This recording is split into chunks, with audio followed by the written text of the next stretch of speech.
Chapter 31, The Tube of Flaming Wind. Is Jin Tian really serious? He's wearing the golden armor. He will certainly win unless he faces a Hotian warrior. Haha, don't you know his real intention? He brought us along for a hunt, and deliberately drove that fox into this field.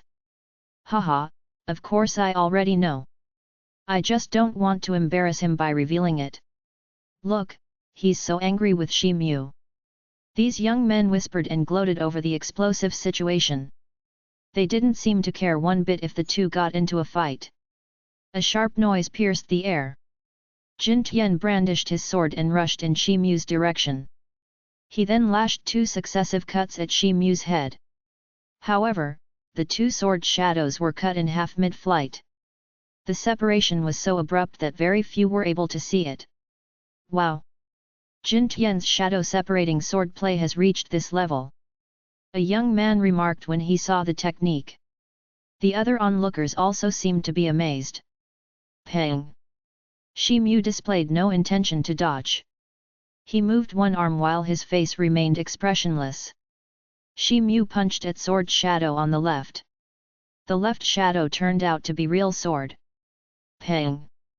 The sword was flung out of Jin Tian's hand. It was sent flying into the air, and then plugged itself into a nearby field. Jin Tian loudly exclaimed in shock.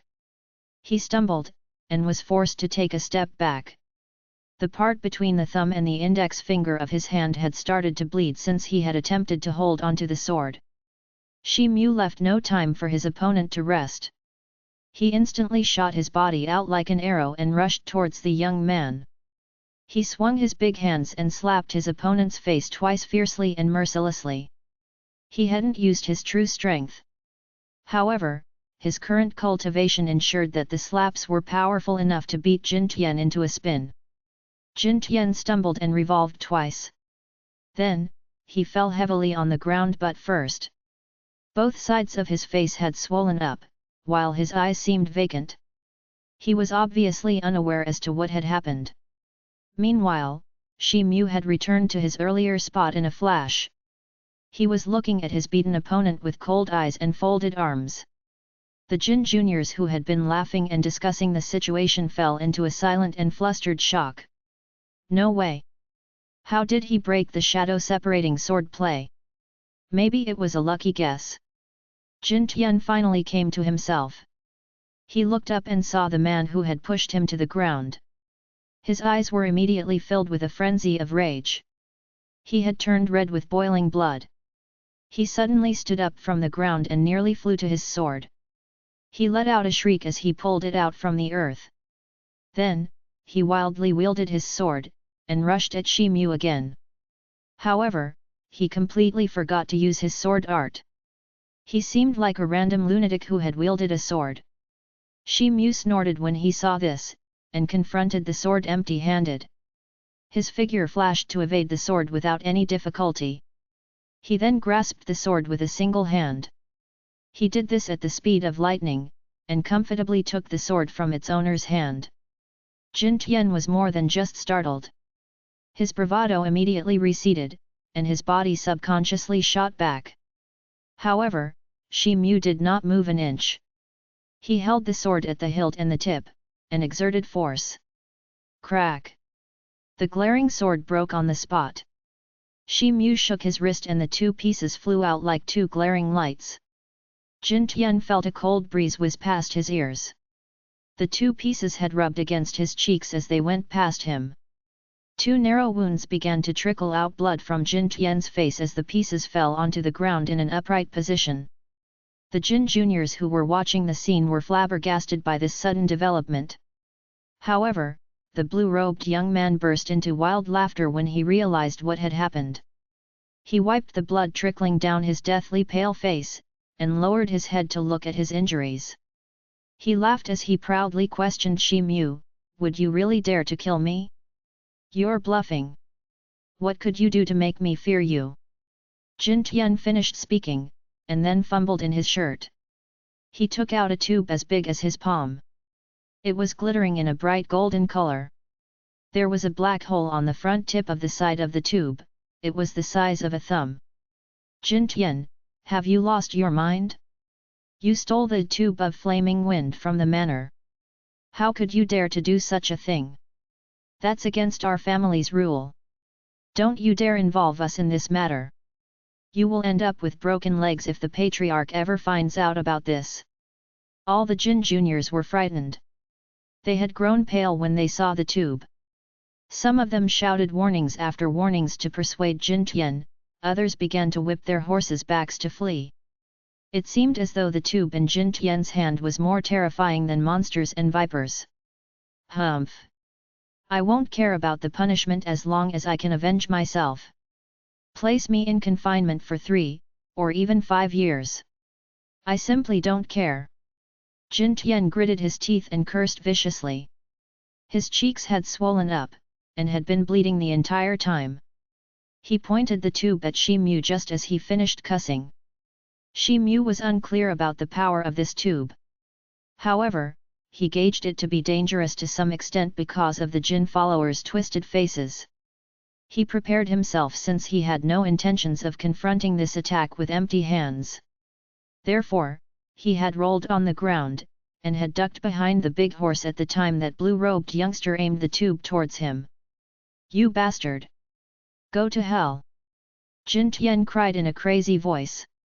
He then pushed a button at the end of the tube. Something puffed out of the tube, and a blackish bullet rushed in Shi Mu's direction at lightning speed. Goodness! He did it! Get off the horse! The Jin fellows were scared out of their wits when they saw this. Hence, they jumped off their horses as quickly as they could, and lay flat on the ground. Each one of them pressed their body close to the ground, none dared to move. Humph! Shi Mu did not flee. On the contrary, he let out a loud shout and grasped the 2 forelegs of the horse. He exerted strength and threw the huge creature that black bullet's direction. He stomped hard onto the ground simultaneously, and a small pit was formed. Boom! A thunderous noise was heard. It was so loud that it almost shook the heaven and the earth. The black bullet hit the horse at a distance of 6 meters from Shi Mu. And the horse immediately turned into an exploding blaze of fire. Masses of clouds rolled wildly in every direction, pushed by the scorching air that was covering the surrounding area of about 10 meters. The clouds did not lift for a good breath's time. Thud! The body of the horse fell onto the ground. Half of it was already burnt, and the other half had turned into a blackish coal-like thing. Chapter 32, Manslaughter. Bastard, you'll rot in hell! Jin Tian cursed as he glanced at the spot where Shi Mu had been standing. However, he couldn't see a soul there. Hence, Jin Tian burst into a triumphant and wild laughter. Just then, a black shadow whizzed out of the pit where Shi Mu had ducked. The figure had already closed down the blue-robed man by now. Ah! Jin Tian was startled. But it was too late for him to dodge. The figure let out a low shout as it pounded Jin Tian's abdomen. The golden armor he was wearing could reduce the attack's power to some extent. However, Jin Tian still felt a horrible force transmitting through his armor. He uttered a terrifying cry as he knelt down on the ground, his hands tightly pressed against his stomach. There was no doubt that the shadow was Shi Mu's. In fact, he had narrowly escaped death. He had stomped hard of the ground and had created a pit after he had tossed the horse. He had huddled himself in the pit when the bullet had exploded. He would have met the same fate as the horse if he hadn't reacted so quickly. Shi Mu had been scared after his lucky escape. But his fear quickly turned into anger as he thought about his close brush with death. He then strode to Jin Tian's side. He lifted the youngster's body with a single hand, and mercilessly slapped his face with the other. Pa! Pa! Jin Tian's head swelled up to the size of a pig's. His eyes were pressed into 2 narrow slits, and he was unable to open them any wider. Stop it! Shi Mu, do you want to kill him? The other Jin boys had been lying low on the ground, and had not come around until then. But they began to shout loudly after they saw what was happening. They started asking Shi Mu to stop. In fact, 2 of them even walked up to Shi Mu, and even made efforts to stop him from beating Jin Tian. Shi Mu's face grew sullen upon hearing all this. However, he thought of Auntie Zhen and Yu Huan. He snorted as he released his hold on Jian Tian's shirt. However, a trace of maliciousness flashed in Jin Tian's eyes just as Shi Mu decided to let him off. Jin Tian lifted his arm and a silver crossbow arrow was shot from his sleeve. It directly rushed for Shi Mu's heart. It was impossible for Shi Mu to completely evade the attack because of the short distance, but he moved rather quickly still. However, Shi Mu could only manage to twist his body in order to prevent the arrow from hitting his heart. He broke into a sweat. Pang! A loud noise was heard. The silver crossbow arrow hit Shi Mu in the chest. However, it unexpectedly made a clanging sound and rebounded after knocking against something metallic. This took both Shi Mu and Jin Tian by surprise. However, Shi Mu jumped the next moment. He lifted his leg and kicked Jin Tian heavily. He used all his strength this time since he was seething with a blinding rage. Jin Tian was thrown away even though the golden armor reduced some of the force. A ball of blood puffed out from his mouth as he fell down. I must kill him. I must kill him by all means. The blue-robed young man had thought to himself when he was flying mid-air. His body was aching all over, his face was swollen like a pig's and seemed twisted in anguish. However, he had heard his companion's screams just as he was about to fall on the ground. No! Don't you dare try to escape! The blue-robed young man could see the frightened expressions on his companion's face. The two who had made their way toward him were now striding to approach him, as if trying to catch him in the air. That's strange. Since when did I have so many friends who actually cared this much about me? It was too late to come up with an answer. His body had already hit the ground, and coldness had penetrated through his neck. A sword had run through his throat halfway, but his eyes were wide open. He tried to make some sounds as blood frothed around his mouth.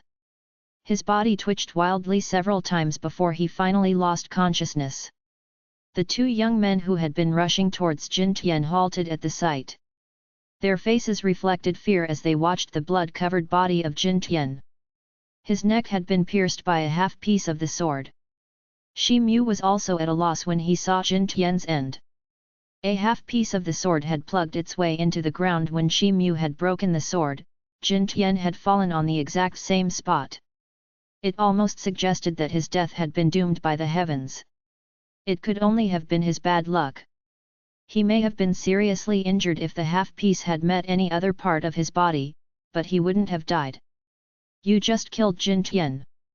Fifth uncle and our Jin clan will never let you off. We are no match for this brutal bastard. We must return to the manor and report it to our people. The Jin juniors were frightened out of their wits. Their feet were frozen to the ground. They gaped at each other for a while, and only come to themselves when one of them shouted out the order. Then, a few of them drew out their weapons, while some got onto their horses and rushed away in the Feng City's direction. Those who had attempted to extract revenge quickly understood that they were no match for Shi Mu when they saw their fleeing companions. He stood in front of them with murderous eyes. To challenge Shi Mu with bodies which had been spoiled by long comfortable lives was no different than bringing a lamb to a tiger's den. Hence, they too abandoned the attempt. They hurriedly got onto their horses, and followed after their companions. Shi Mu had just started to realize what he had done. His face suddenly grew somber as he saw the Jin juniors flee. However, he didn't wish to chase them. He hadn't killed Jin Tian intentionally.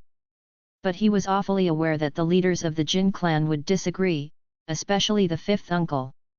He would probably wish to avenge his son's death by taking Shi Mu's life. It would be a sealed case even if Auntie Zhen might plead hard for him. Shi Mu's eyes hardened. He would never be willing to die this way, by letting others decide his fate. Shi Mu felt quite uneasy as he thought further. It seemed that he would have to leave Feng City, or even Chuanzhou for the sake of his own safety, as soon as possible. He casted a glance at Zhang Suo, who had been frightened out of his wits, and prepared to the manor. He was sure that from that moment on he would be an escapee. However, an idea dawned on him just as turned to leave. Hence, he abruptly went back to Jin Tian's body. Half a day later. What? Are you serious, big brother? My beloved Tian is dead? He was killed by Shi Mu? Absolutely impossible. The fifth master was gaping at his brother in the main hall of the Jin Manor. He couldn't believe a single word he heard. The other 5 Jins who had witnessed Jin Tian's death were also gathered in the hall, along with the 8 Jin leaders. They clustered around the Jin leaders, and stood there motionless. Their faces were pale, and it seemed as if they were holding their breaths. Bring my beloved Tian's body, the eldest leader sighed as he waved to the servants at his side. A body covered in a white cloth was carried into the hall by 2 servants. They set the body down in the middle of the hall. The fifth master began to tremble uncontrollably at the sight, not daring to lift the cloth. Chapter 33, To Flee in Desperation. Is this really my beloved son? The fifth master turned around, and asked the leader of the family in a trembling voice. Brother, would I joke about such a thing? These men witnessed little Tian's death, the leader said slowly. The fifth master was finally convinced as he heard this, and his face turned ghastly pale. He turned around, and looked down at the body again. Fush! Was heard. A gust of wind blew the cloth off Jin Tian's corpse, and revealed his twisted body. His body looked like a frightful ghost. Strangely, the golden armor that Jin Tian was supposed to be wearing was no longer there. My beloved Tian! The fifth master cried out as he saw Jin Tian's swollen face and pierced throat. He clenched his fists, and let out a painful cry. Fifth brother, I know you are devastated. I've heard everything from the boys. Jin Wu, tell your uncle what happened, the leader let out a sigh as he asked the eldest of the boys. Yes, big uncle. Fifth uncle, this is how it went. Brother Tian asked us to go hunting in the suburbs this morning.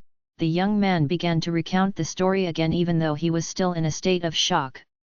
However, he had no other option since he was met with the cold eyes of the fifth master and the big leader. The fifth master remained expressionless throughout the narration, his eyes were vacant. They only changed slightly when he heard that Jin Tian had stolen the golden armor from his manor along with the tube of flaming wind. Brother, I've heard the entire story now. But, how do you plan to deal with the death of my son? The fifth master asked as he heaved a deep sigh. His voice seemed to be composed. That's difficult to decide. You know, it was our Tian who incited the mishap. He even stole the tube. The big leader knit his eyebrows and said slowly. I don't care what my beloved Tian did. I only know that I've lost my only son. And he was your nephew by blood as well. I will cut that bastard Shi Mu into pieces so that my poor child can rest in peace. I won't recognize you as my big brother if you don't help me in taking revenge, the fifth master shouted. Fifth brother! Have you lost your mind? You must be respectful when speaking to big brother. Fifth brother, we all know you are in pain. But we are the Jin clan. We can't afford to lose our manners, no matter how crazy the situation gets. All the other Jin leaders tried to dissuade the fifth master since they saw that he was losing himself in grief. Humph!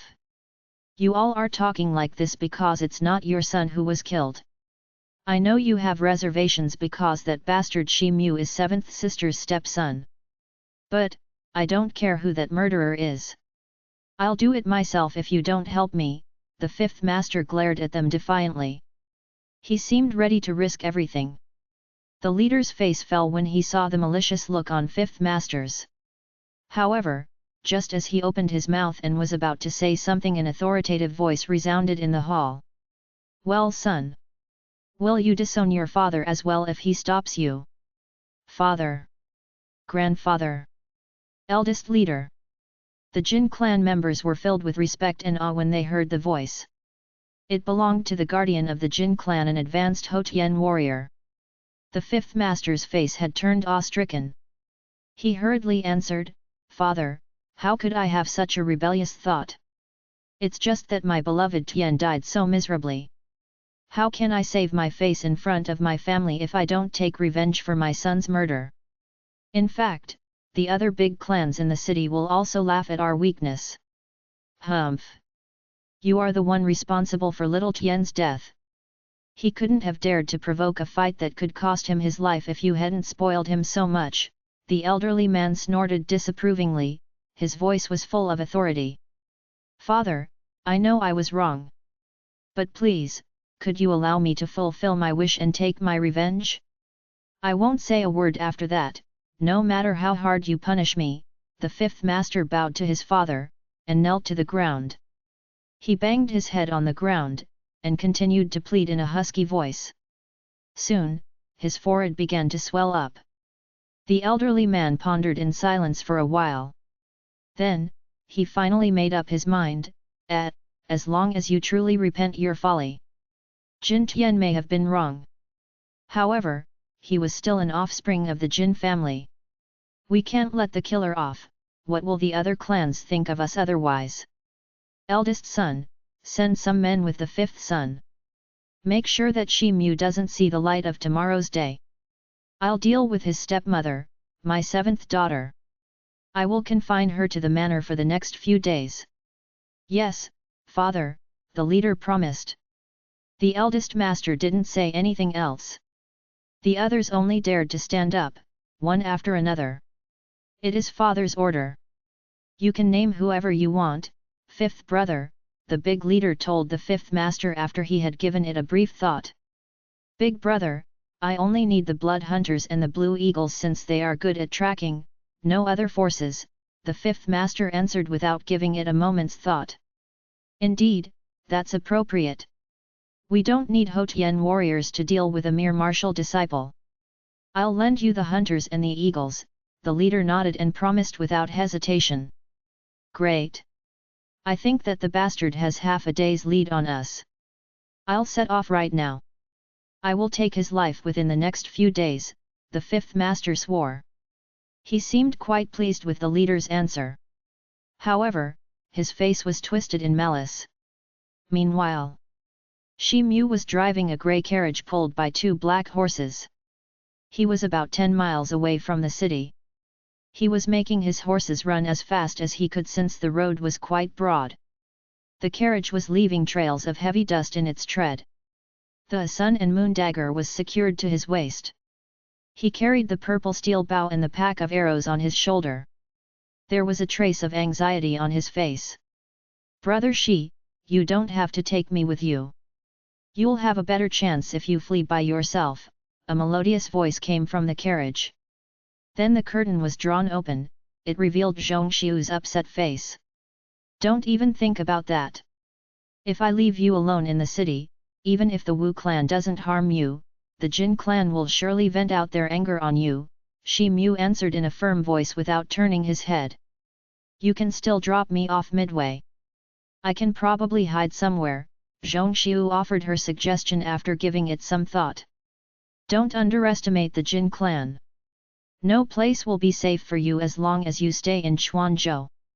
If I decide to drop you somewhere, then, it will be at some place outside Quanzhou, Shi Mu answered with a bitter smile. That's true. But do you have any ideas now? We'll be discovered by the Jin clan sooner or later if we continue to drive on this main road, Zhong Xiu spoke with a tender sigh. Chapter 34, The Horses of Blue Wind. We'll reach the well-known Yunxia mountain range if we follow this road and go west for another 200 miles. That mountain range stretches over 1,000 miles.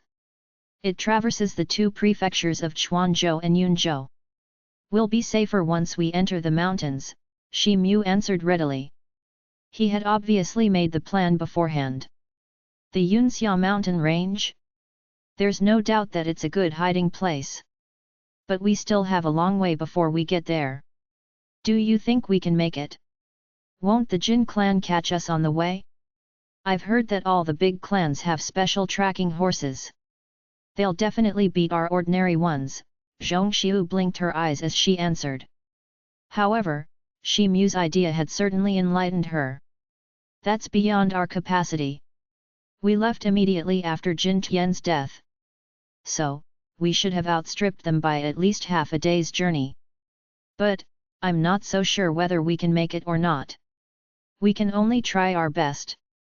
Miss Zhong, be careful. I'm going to quicken the horses now. Hopefully, they can run until the last moment of this journey, Shi Mu said in a serious tone. Zhong Xiu could only draw the curtains shut and sit back in the carriage even though she was worried. Shi Mu didn't waste any time and began to whip the two horses fiercely. The two black horses let out a sharp neigh and started to gallop at an even higher speed.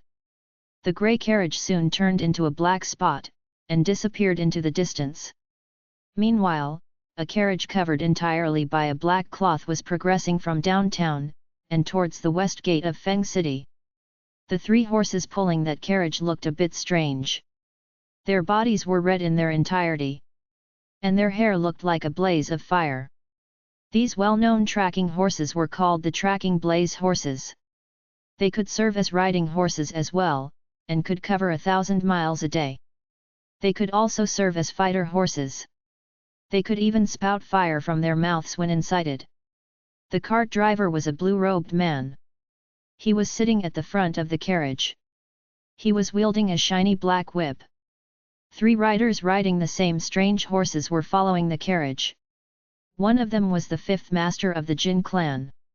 He had a short beard and was wearing a grief-stricken look on his long face. One of the other two riders was wearing a yellow cotton robe. He was sitting on the horse like a giant monkey, his ears were sticking out, and his cheeks looked like that of an ape. The last one had an unusually large stature. He was wearing a long silver robe, and his eyes were bright and piercing. The three riders and the carriage were moving fast, as if in a great hurry. They passed through the west gate at full speed. The monkey man would jump down every now and then. He would try to identify some fresh trails on the road. Then, he would mount the horse again, and they'd gallop away. The fifth master of the Jin clan has set off with the hunters and eagles. Good. We shall depart from the north gate now. We'll take a detour and catch up with Shi Mu before them. They won't be able to beat our fragrance of Qingli One even though they're good at tracking. We've already scattered some of the tracking incense in Shi Mu's cart, spoke the leader of a group of 10 riders who stood prepared near the north gate. The leader was wearing an embroidered dress. He laughed when he heard the report from a servant. Third uncle, please allow me to break Shi Mu's legs if we catch him before the Jins, a proud young man in the group asked ambitiously. This group was made up of the Wu clan's men. Their leader was the third master of the family Wu Tong. The proud youth was Wu Hua, he had been engaged to Zhong Xiu earlier. This had been quite a coincidence. The Wu clan had been planning to kidnap Zhong Xiu after the enrollment test. Therefore, they had kept a watch on Shi Mu's manner. Naturally, they were the first ones to get the news that Shi Mu had accidentally killed Jin Tian. Therefore, the Wu clan was quite relieved now, they had been afraid of Shi Mu's remote relations with the Jin clan. However, all they had to do now was to reach Zhong Xiu before the Jin clan. Wu Hua's participation was of his own will. The Wu clan riders were riding peculiar horses. These horses had shiny blue hair. It seemed as if these horses were covered with a layer of shimmering blue light. These horses were famous for tracking and were known as the horses of Blue Wind. It was said that this peculiar breed of horses had some blood relation with the fox of wind. Therefore, they could produce gusts of wind once they reached a certain speed. These were undoubtedly amongst the fastest horses around. That was why the Wu clan was so confident in beating the Jins when it came to finding Shi Mu. The Wu clan riders poured out from the north gate a little while later. They took a detour which allowed them to get ahead of the Jin clan's trackers. The other big clans and gangs had also received the news of the accidental murder of Jin Tian. It surprised many people. However, it was soon forgotten amid the ceaseless discussions about the enrollment test. Half a day later. The day had grown dark. The grey carriage was still hurling on the road, but at a lower speed. Small hilltops had begun to appear alongside the road. They seemed rather indistinct in the dusk, and were unusually quiet. Shi Mu's face was sullen as he whipped the horses. The two horses had reached their limits. They snorted hot air as they slowed down. "Brother Shi, don't do this. This won't work anyway. The horses must be extremely tired after running without a break for so long. They must stop and take rest," Zhong Xiu's voice came from inside the carriage. "Of course, I know that. But, every moment we waste allows our pursuers to catch us," Shi Mu answered with a bitter smile. "But it won't help if you whip them to death. Let's take some rest, and then go on after feeding them something," Zhong Xiu continued to urge. "That sounds fair. Let's take rest for a few minutes and eat something," Shi Mu had to agree as he glanced at the two sweating horses. He pulled at the rein, and the horses changed the direction. They rushed off the road, and into the nearby woods. However, they had underestimated the speed of the Wu clan's horses. Shi Mu unleashed the rein as they neared the woods. Then, he helped Zhong Xiu get off the carriage. Suddenly, they heard galloping sounds coming from the road. It sounded like torrential rains were accompanied by faint wild laughter. "Ha ha! The fragrance-sensing beetle is reacting. They must be nearby. Be quiet. Wait for me to capture Shi Mu. I'll do it by myself." These pursuers came at such a great speed that Shi Mu could see them before they had even finished their conversation. "Run! They've come!" Shi Mu realized what had happened as soon as he heard their voices. He grabbed Zhong Xiu by her waist and ran into the woods, as fast as he could. The Wu clan had caught up with Shi Mu in merely half a day with the help of their horses of Blue Wind.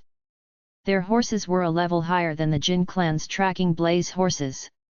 The combination of the fragrance of Qian Li and the horses of Blue Wind had allowed them to catch up Shi Mu before the Jin clan. Notes: Qian Li means 1,000 miles or a long distance. Chapter 35, The Hunt in the Woods. The Wu riders didn't take long to rush into the woods.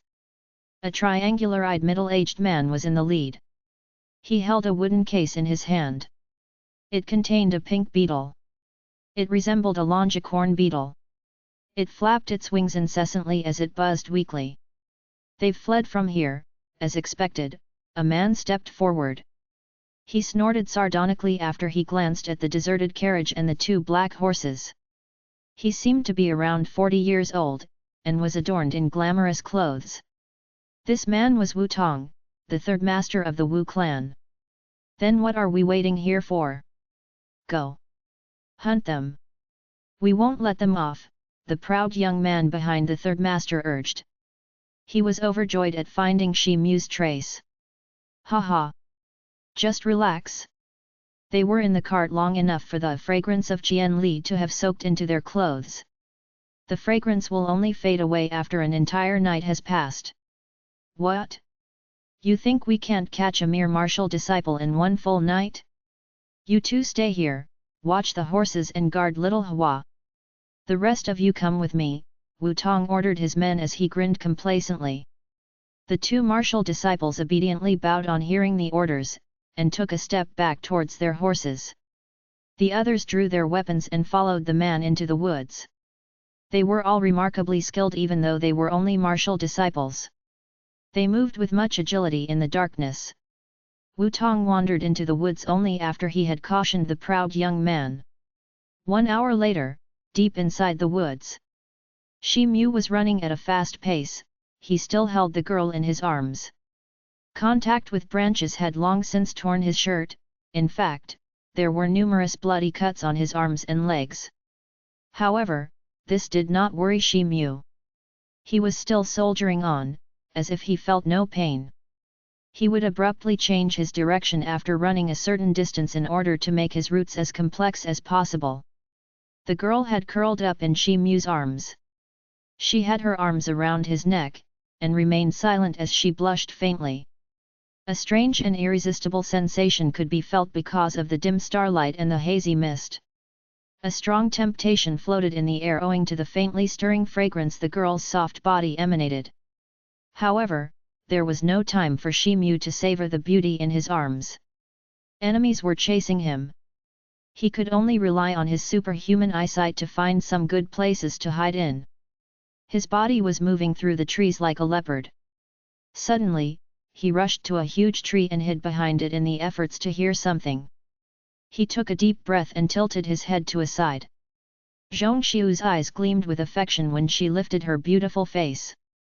It seemed as if she had lost herself for a while, for her eyes were fixed upon Shi Mu's grave face. Unfortunately, noisy footsteps mixed with some low curses were heard from their rear after a short while.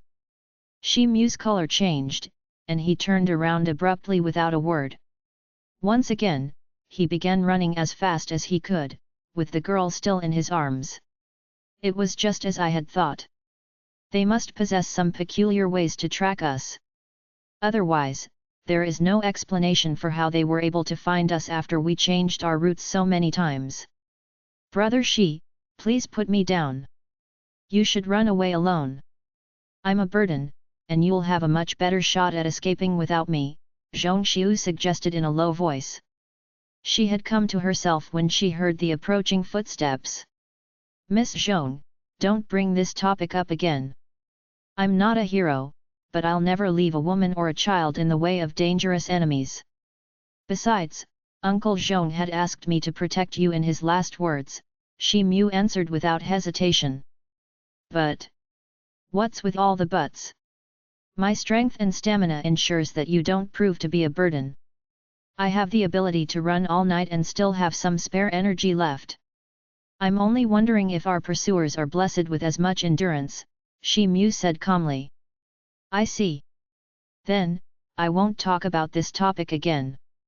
In the worst case, I will die with Brother Shi, the girl spoke in the softest voice after hearing Shi Mu's heroic proclamation. Her beautiful eyes glittered, and her arms gripped Shi Mu's neck a little tighter. However, Shi Mu couldn't afford to lose himself in her gentle words. He had no option but to run. Suddenly, he stopped when he noticed something. The trees were increasingly thinner ahead, and one could vaguely see large patches of open fields.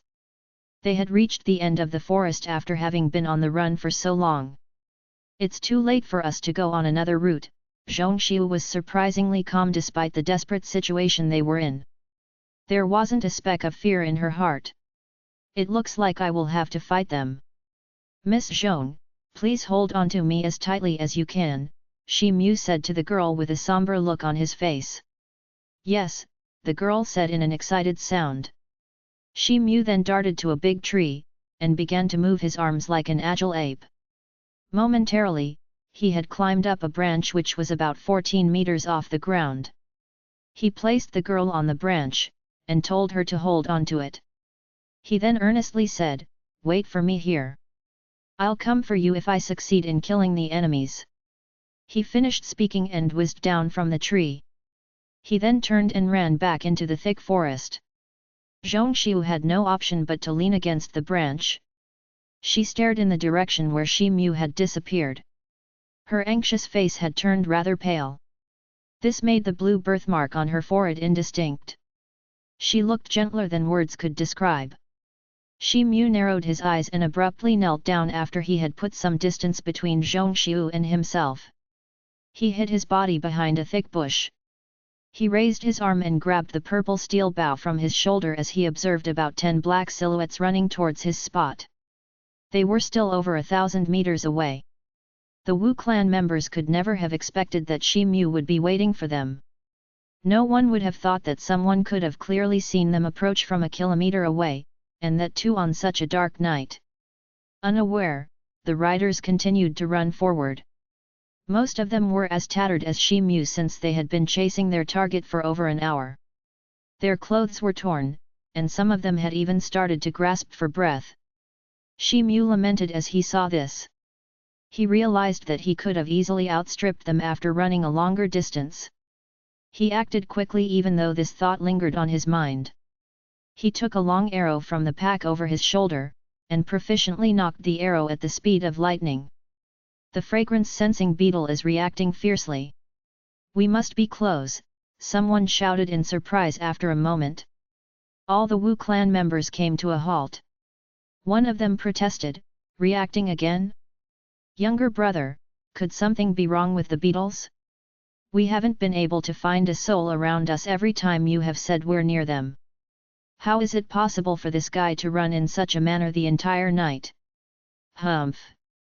We may be mistaken, but the beetle can't be wrong. We haven't been able to catch him because he's very crafty. And it seems that we're too slow. But judging by the beetle's reaction, I don't think he can escape this time. He's exhausted. You guys just go and catch him. It will be better if we finish the task before Master Tong comes. Otherwise, Master Tong will definitely be upset by the outcome, especially after all this running, the man with the triangular eyes replied bluntly.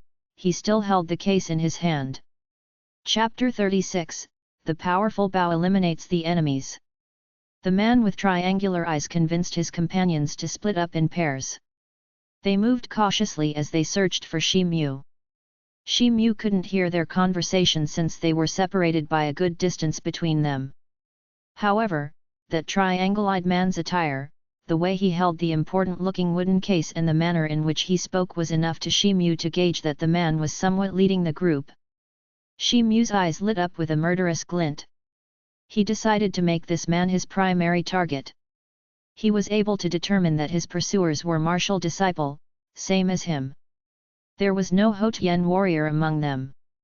This increased his confidence in his own prospects. Shi Mu grasped the arrows in his pack and pulled out a handful. He plugged the arrows into the ground before him. Then, he paused to take a deep breath. A fit of cracking burst from inside his body. Momentarily, his arms grew twice as strong. He pulled the purple steel bow to full draw, the bow was aimed at the men. Meanwhile, the sound of cracking from inside his body had begun to travel far in the silence of the deep forest. What's that? Who's out there? Idiot! That must be Shi Mu. Move it! We won't let the bastard flee again. The Wu riders recovered from the momentary shock. They were delighted to realize that Shi Mu was close. They began to charge in the direction of the sound, except for the triangle-eyed man. His face had a trace of a crafty smile. He was certain that only the gods could save Shi Mu this time since he had exposed his location. There was a deafening explosion in the distance just as he was about to close the lid of the wooden case. The resulting gust of wind began to blow dust around him, in fact, it even pushed the triangle-eyed man back. He felt as if he had collided with a massive object, he felt rather cold in his throat. Boom! He collided with a tree and the large leaves fell like torrential rain. It was then that a shocking realization dawned upon him. He was dangling mid-air with a long arrow pierced through his throat. The fletched tail of the arrow was the only thing that could be seen sticking out of his throat. The arrow had nailed the triangle-eyed man to the big tree, by his throat. Ah! He groaned and struggled with his legs. He had lost his strength in its entirety over a short period of time. He could vaguely see his fellow companions getting shot one after another as he breathed his last breath. Their bodies darted backwards with roaring sounds. It's fine. At least I'm not going to hell alone. The wooden case fell to the ground with its lid thrown open. The beetles began to flap their wings and flew out of the case. They then disappeared into the grass. Hurry up and escape. These arrows are too ferocious.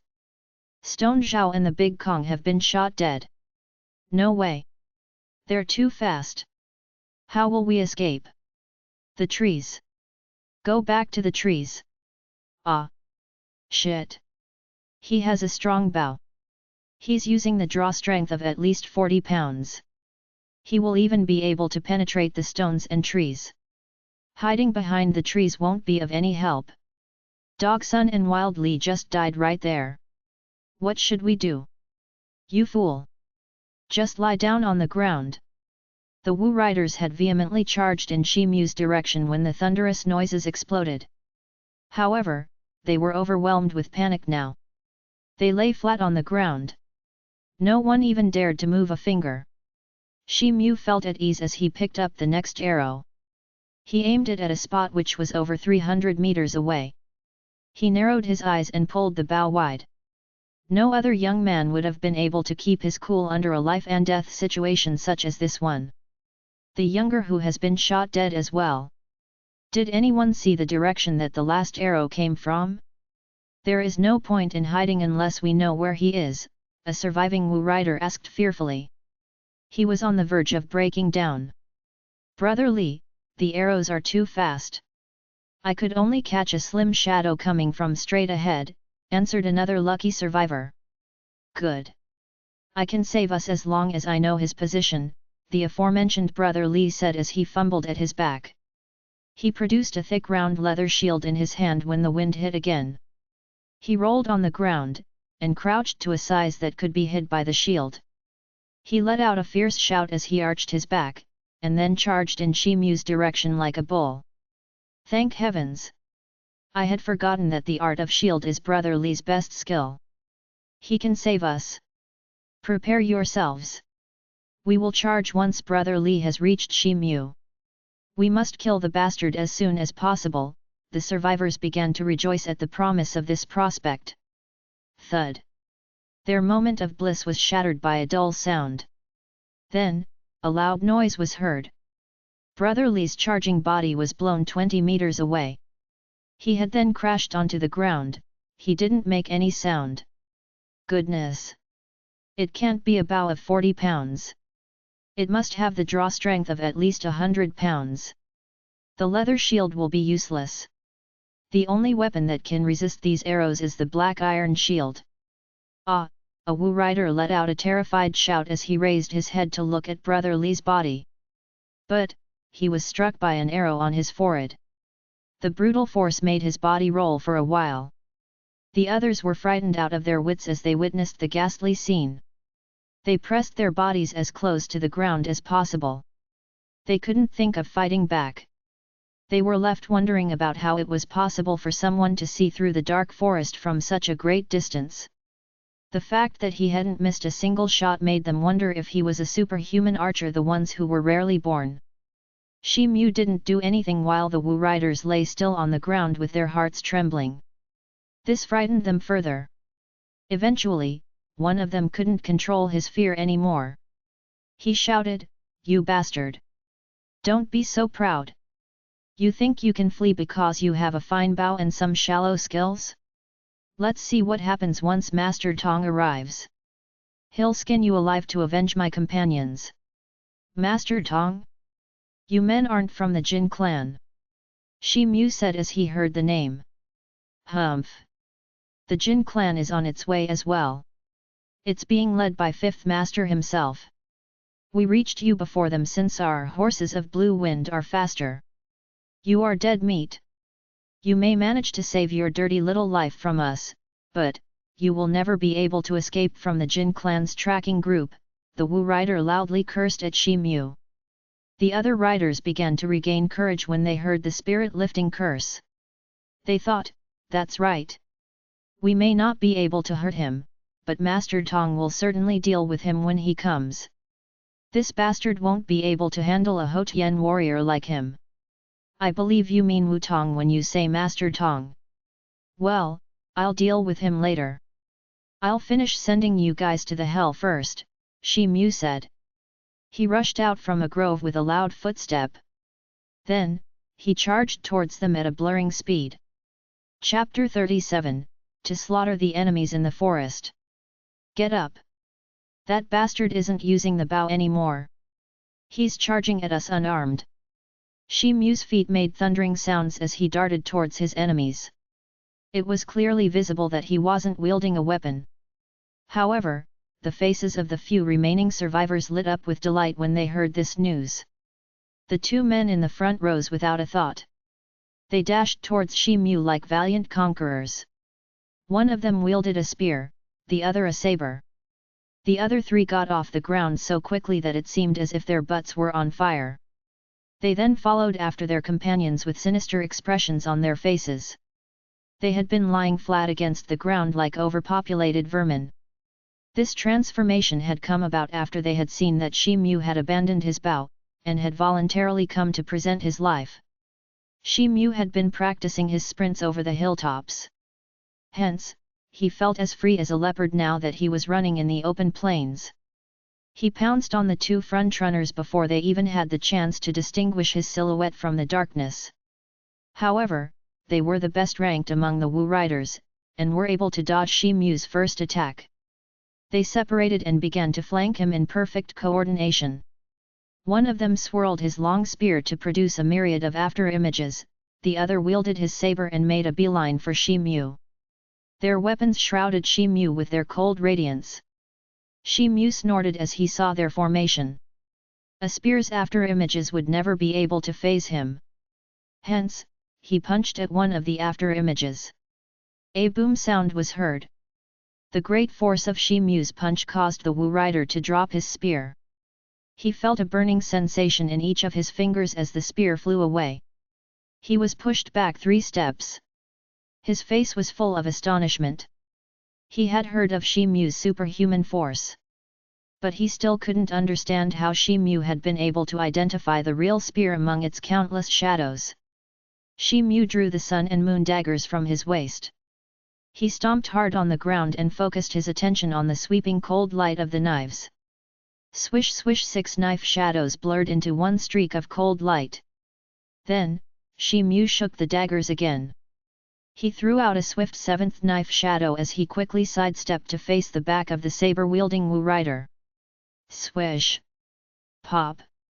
A gaping and bleeding wound appeared on the rider's neck. Then, his head fell to the ground and rolled for a while. The headless body spasmed like a headless chicken for a moment, and then fell down. Shi Mu didn't pause. In fact, he increased his momentum after he got rid of the saber wielder. He bent low to the ground like a spring. Then, he sprung out towards the spear-wielding man. No. The spearman had barely managed to steady himself after Shi Mu's punch. Therefore, he was scared out of his wits when he saw Shi Mu darting towards him.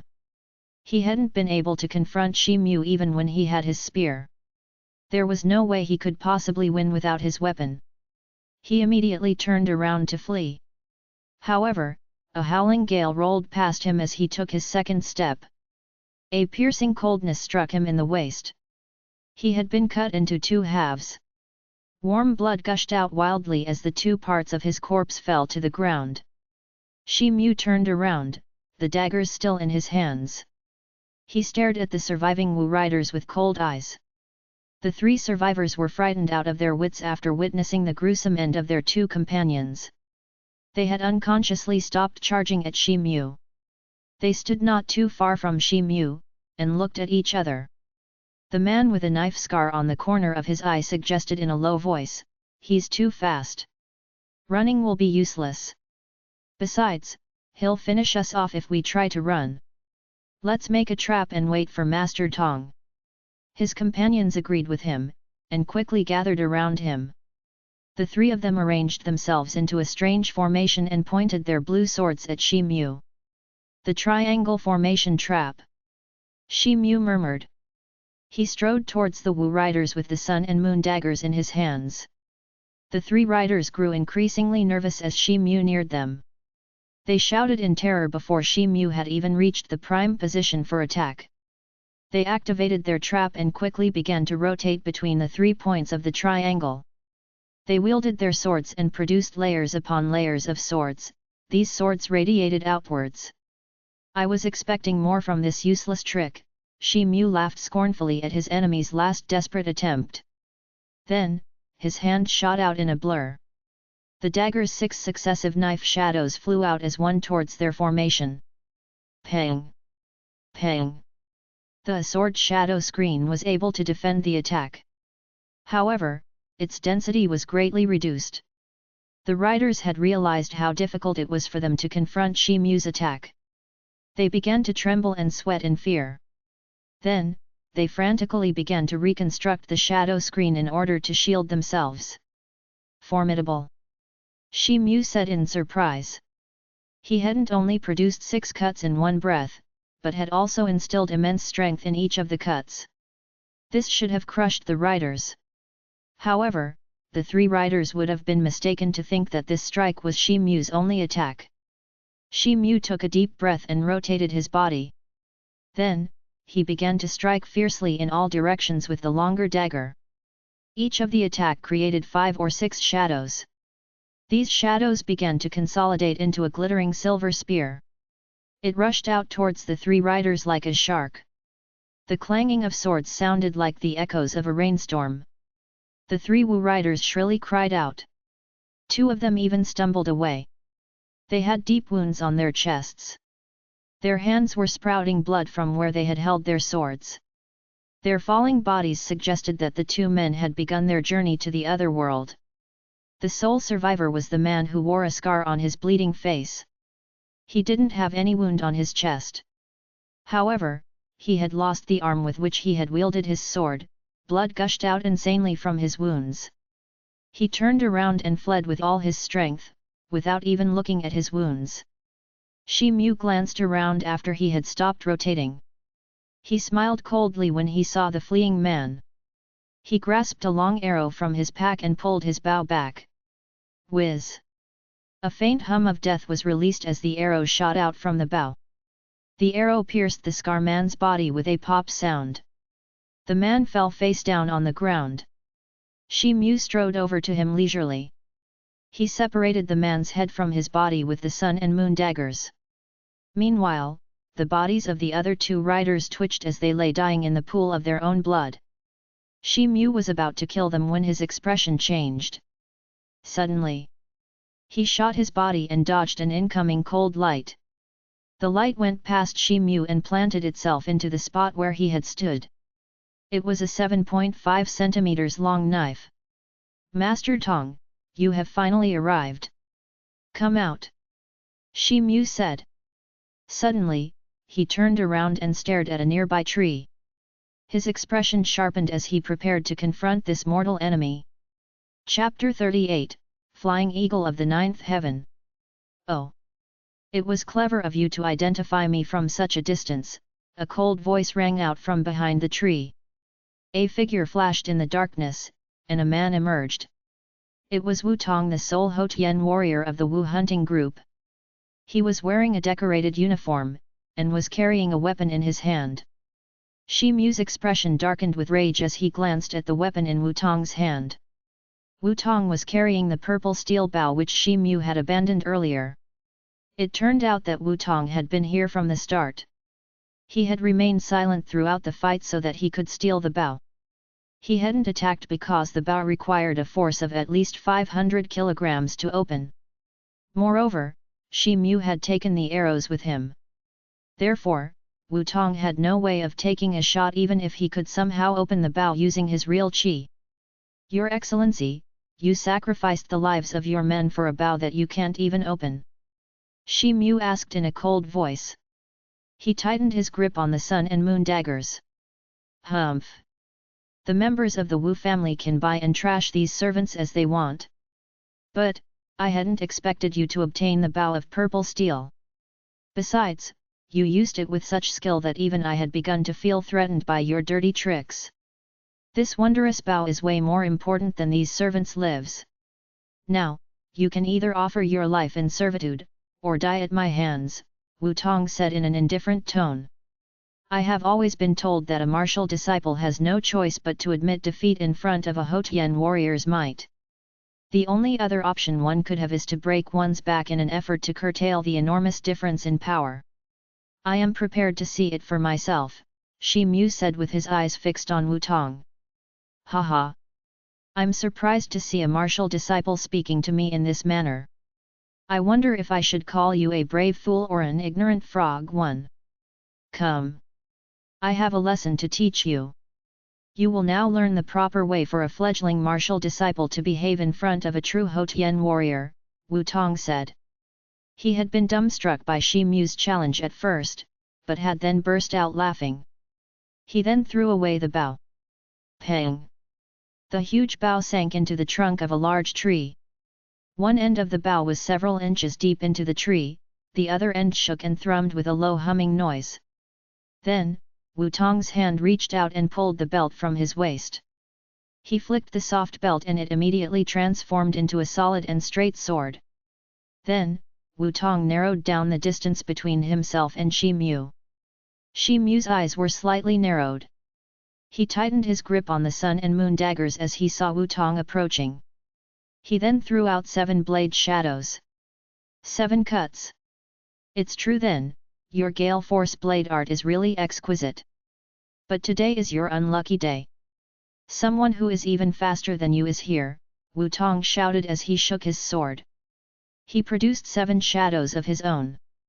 These sword shadows dispelled Shi Mu's blade shadows before they even had a chance to assemble and become one. An 8th shadow broke through as the sword and blade shadows clashed. It dispelled chaotic energy as it flew towards its target, Shi Mu's heart. 8 cuts in one breath. Shi Mu was astonished. He then focused his attention on his blade art so that he could shatter the approaching 8th shadow. A thunderous noise was heard as they clashed. Wu Tong's sword let out a brutal energy. And it rushed towards Shi Mu's hand at a lightning speed. Shi Mu's shoulders began to tremble uncontrollably, and his body was forced to take half a step backwards. The strike left his hands numb. Even Wu Tong didn't escape unharmed on the other side of the collision. This was because of the great force that had rebounded from his sword. A trace of surprise flashed in his eyes, but quickly disappeared. He began to attack again by moving his wrist in a unique pattern. The upper end of his sword instantly became as flexible and agile as a viper. It went around Shi Mu's blade and darted towards his throat. This attack was so fast that most warriors would have only seen a streak of cold light flashing from Wu Tong's sword. However, Shi Mu's abilities were exceptional, there was no other warrior with better eyesight. Yet, cold sweat began to trickle down his back when he saw the sudden attack. His heart started beating rapidly. He turned his neck to the side and dodged the streak of cold light. However, it grazed his face and left a shallow wound behind. Shi Mu was enraged. He rotated his body and struck out his arms to fire shadow blades at his enemy in continuation. Wu Tong snorted with contempt at Shi Mu's attack. Then, his body released a terrifying force. He shook his sword with both hands. 3 sword shadows emanated from his sword as he shouted, "Mountain-crushing triple strike!" Boom! Boom! Boom!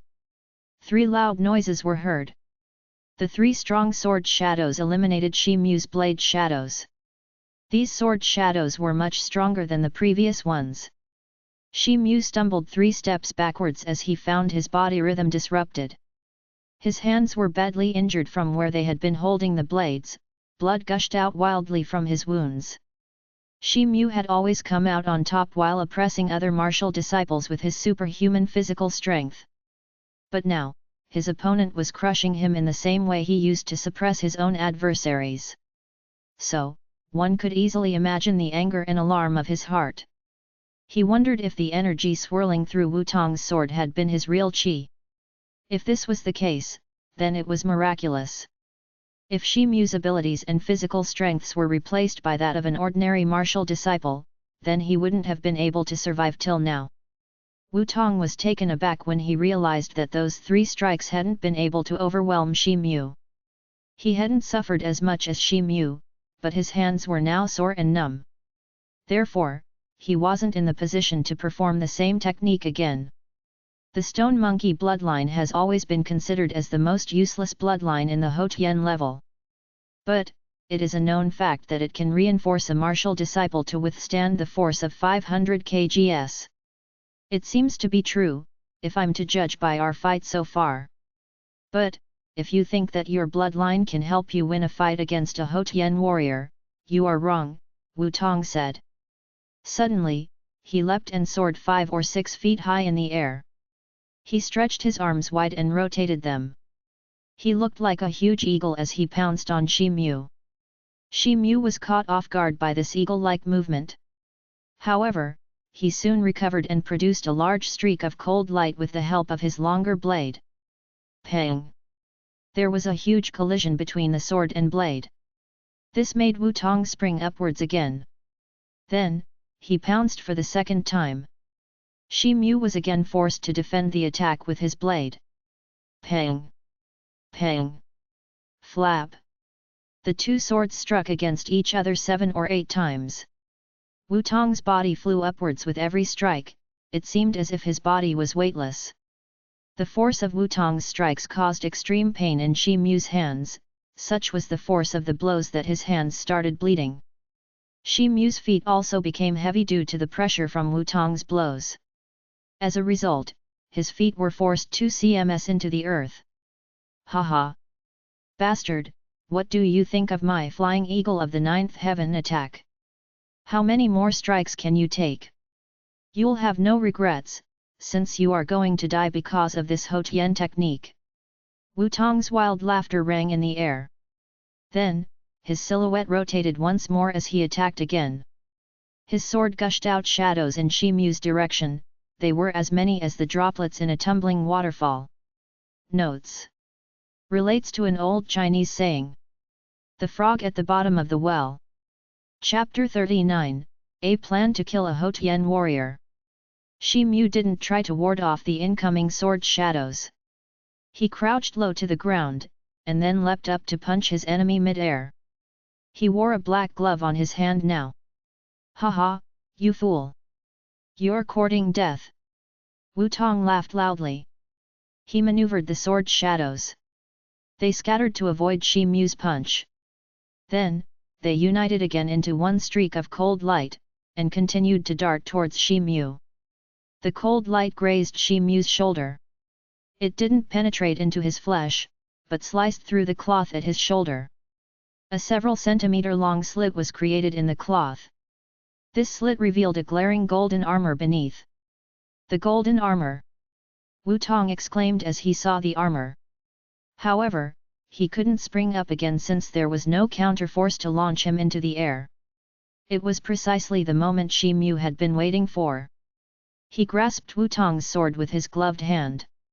His glove was cut open, and his fingers began to bleed profusely. Shi Mu ignored this and said excitedly, "I've finally caught you. Let's see how you escape now." A cold ray flickered in Wu Tong's eyes as he realized that Shi Mu's bleeding hand was clutching his sword. He shook his wrist to soften the sword.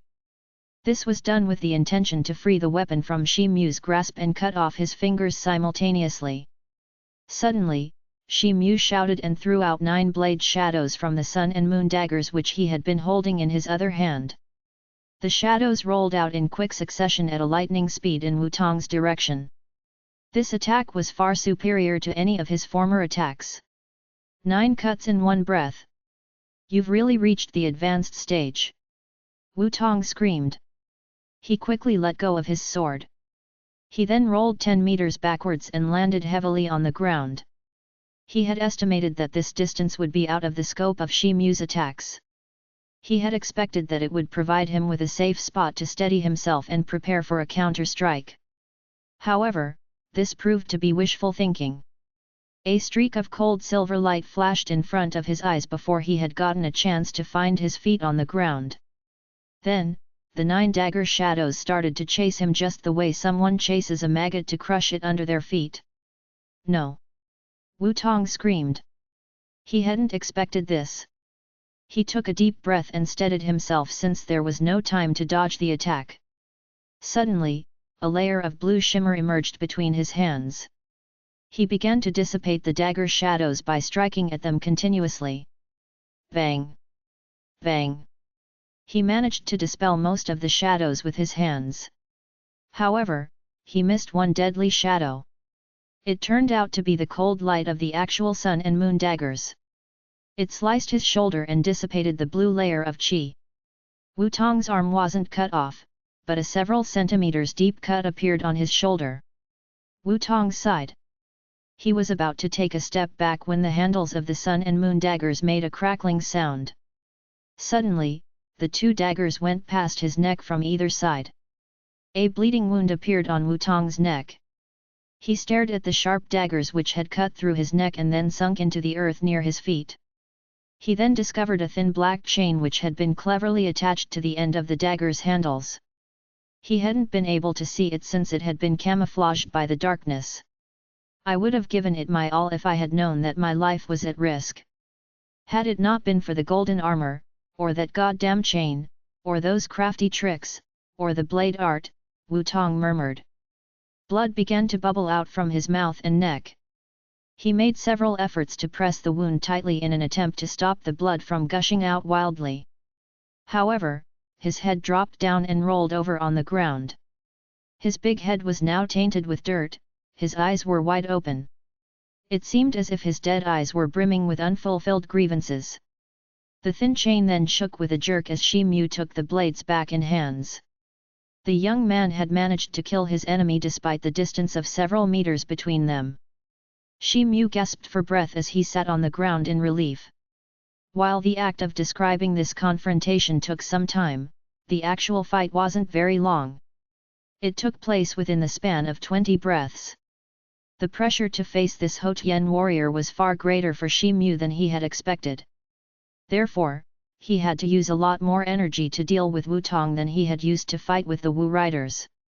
If it hadn't been for his plan to deliberately get cut by Wu Tong's sword and then reveal the golden armor, then he would have had no way to force an opportunity to strike. The chain on the daggers had helped him to escape from the crushing strength of his enemy. Shi Mu reflected on the events for a while. Then, he burst out laughing. Who would have thought that a mere martial disciple would be able to kill a Hotian warrior? The others will probably argue that Wu Tong was at an early level of the Hotian realm. They might even say that I won because I used some crafty tricks. But still, I managed to kill him, a Hotian warrior. I wonder if the messenger from Kaiyuan martial arts school would change his mind once he hears about this, he said. Shi Mu knew that he was mocking his own weaknesses by uttering these triumphant words. He was aware that the adrenaline rush from the fight still hadn't left him. Shi Mu then fumbled with his clothes and produced a small bottle. He took some ointment from the bottle and rubbed it on his wounds. The cooling sensation of the ointment lifted his spirits. He stood up and began to walk in the direction of Wu Tong's body. A moment later, Shi Mu held a jade case and a craftily designed belt in his hands. There was no doubt that the belt was Wu Tong's sword, the same one which the deceased had used earlier. Shi Mu opened the jade box and found a thick wad of silver notes. They amounted to 7 or 8 million silvers. Shi Mu took the money for himself. He glanced at the messy bodies lying on the ground for the last time. Then, he sighed and turned away. After a while, he had reached the end of the woods. "Brother Shi, I'm so happy to see that you're unharmed," Zhong Xiu said as she hugged Shi Mu. She pressed her delicate frame against his hard-muscled body, and burst into tears. "Miss Zhong, please relax. We're free from danger now," Shi Mu said. His body stiffened, while his mind went blank as he inhaled the faint flowery fragrance coming from Zhong Xiu's body. "Oh! I'm sorry, I forgot my manners." "Brother Shi, what should we do next?" the girl asked. She blushed as she regained her senses. She loosened her arms and took half a step back. "That's simple. We'll return to the original route," Shi Mu replied without any hesitation. On the other end of the woods, Wu Hua leant against the cart as his mind wandered casually. A couple of Wu riders had been asked to stay and keep an eye on the horses. They were doing their job alertly. Around 10 horses of the Blue Wind were grazing leisurely near them. Suddenly, there were 2 loud explosions. The 2 riders were shot dead by 2 feathered arrows before they even had the chance to react. Their bodies were thrown backwards on the ground with great force as the arrows penetrated their foreheads. There was no trace of life left in them. "No!" the young man leaning against the cart shouted. He reacted quickly and darted towards the horses. He had only been able to take a few steps when a third arrow pierced his back and nailed him to the ground. Wu Hua screamed as he desperately tried to pull the arrow out from his back. However, it seemed as if the arrow was a part of the earth and was as immovable as the mountains. Suddenly, the sound of footsteps emanated from the woods. Shi Mu appeared with the purple steel bow in his hand. Zhong Xiu followed close behind him. "It's you. That's impossible. How did you manage to escape from my third uncle's hunting party? Please don't kill me. I can be a perfect hostage for you." If you don't harm me, my uncle will let you go, and will even provide you with a horse." Wu Hua cried out in terror as he saw the two people he hated the most. They were walking out of the woods, and towards him.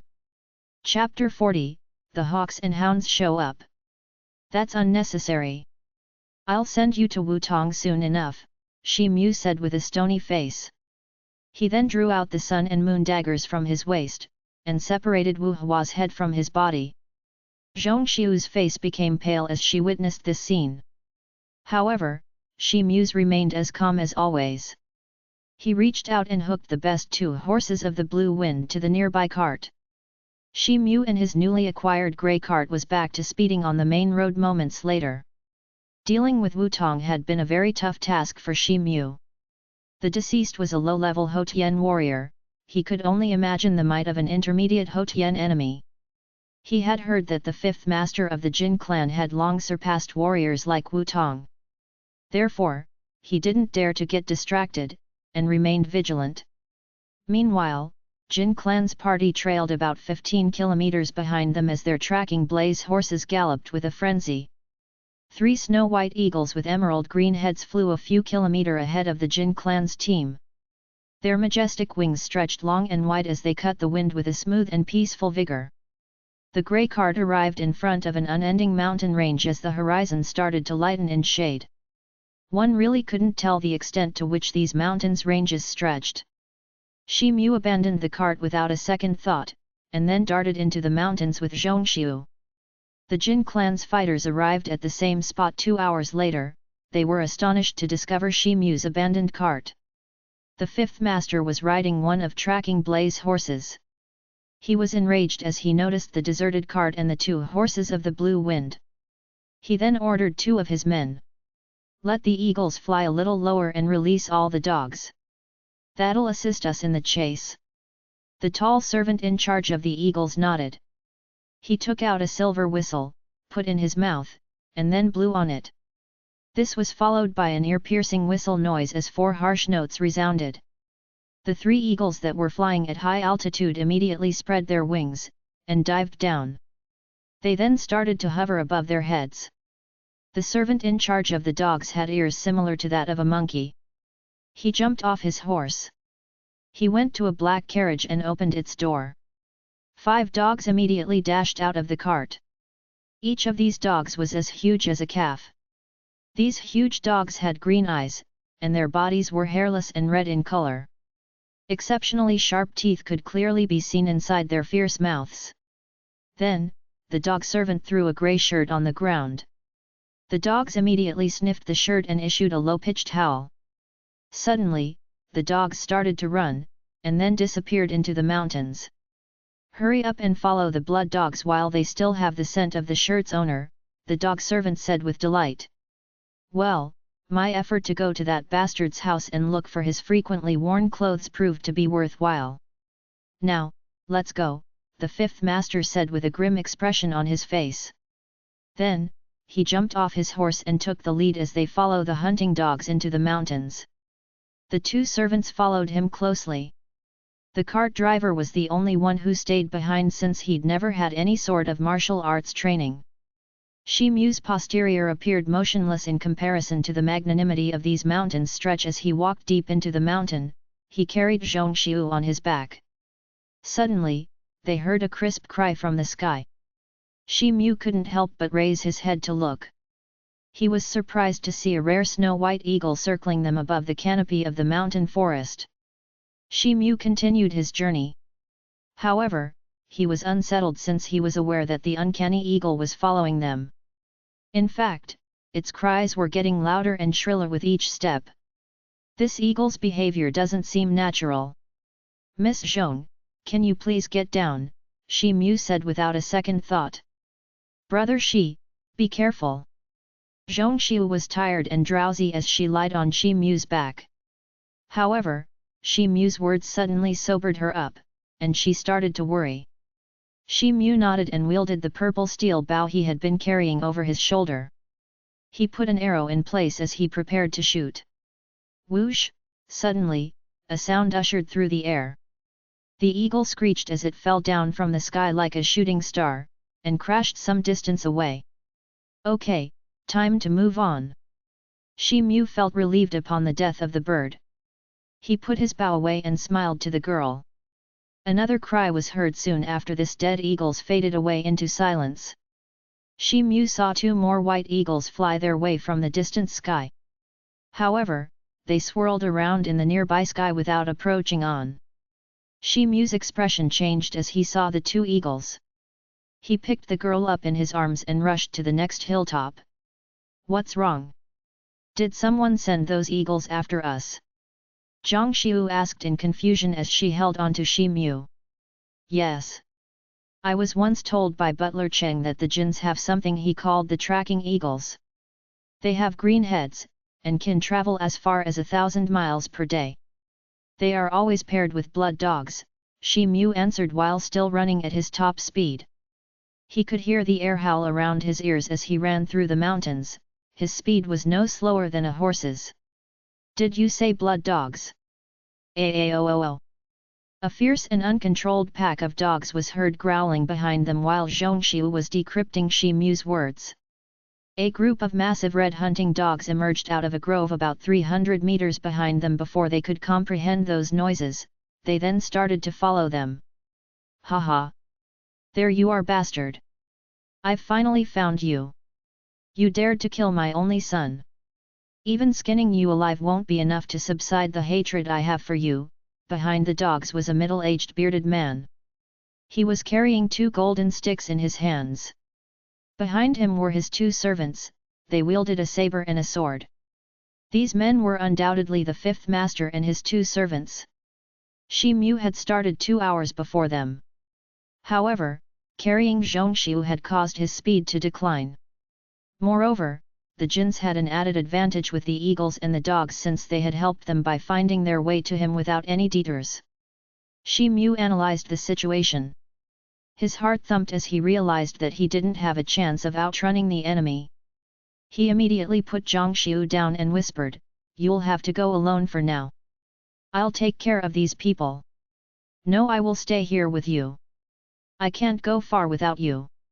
"It's okay as long as I die with you," Zhongxiu protested with a calm expression on her face. She hadn't moved 1 inch from her spot. Shi Mu couldn't help but feel moved by her words. He looked deep into her eyes. He took a moment and then slowly replied, "You can stay if this is what you truly wish for. But you must hide yourself well to avoid distractions while I fight the enemy. I'll hide behind that large boulder. Be careful, brother Shi." Zhongxiu nodded. She then turned away and ran to hide behind the boulder. Shi Mu took a deep breath. He then raised his arms and wielded the purple steel bow again. Meanwhile, this delay had allowed the chief of the blood dogs to come within 50 to 60 meters of him.